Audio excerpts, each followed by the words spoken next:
بسم اللہ الرحمن الرحیم۔ السلام علیکم ورحمۃ اللہ وبرکاتہ۔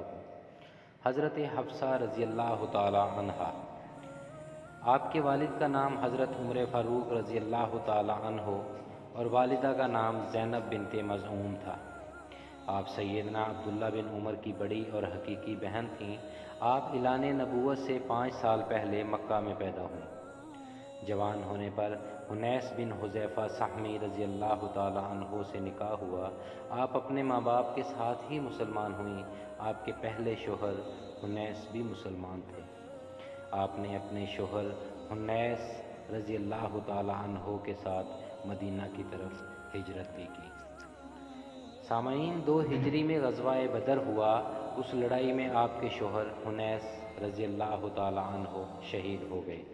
بیٹی جب بیوہ ہوئی تو سیدنا عمر ابن الخطاب رضی اللہ تعالیٰ عنہ کو بیٹی کے نکاح کی فکر ہونے لگی۔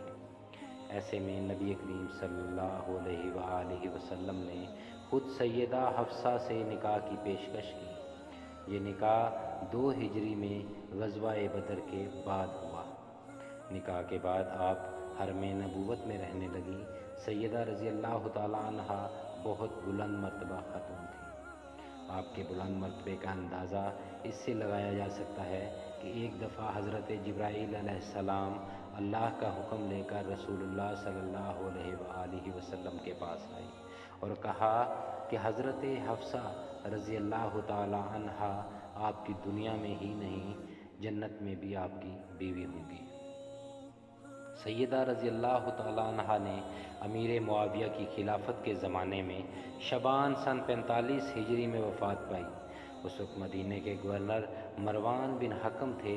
انہوں نے ہی آپ رضی اللہ تعالی عنہا کا نماز جنازہ پڑھایا اور جنازے کو کندھا بھی دیا۔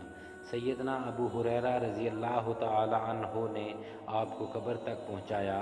آپ رضی اللہ تعالی عنہ کے بھائی عبداللہ بن عمر اور ان کے بیٹوں نے آپ کو قبر میں اتارا۔ سامعین، آپ نے 60 سال کی عمر میں وفات پائی۔ آپ رضی اللہ تعالی عنہ کی جتنی بھی جائیداد تھیں، وفات سے پہلے اپنے بھائی عبداللہ بن عمر کو بلا کر وصیت کی کہ میری ساری جائیداد کو صدقہ کر دیا جائے۔ آپ رضی اللہ تعالی عنہ نے 160 احادیث روایت کی ہیں۔ آپ رضی اللہ تعالی عنہ کے خاندان کے 7 آدمیوں نے غزوہ بدر میں شرکت کی۔ آپ کو یہ اعزاز حاصل تھا۔ آپ دن میں روزہ رکھتی تھیں اور رات کو قیام کرتی تھیں۔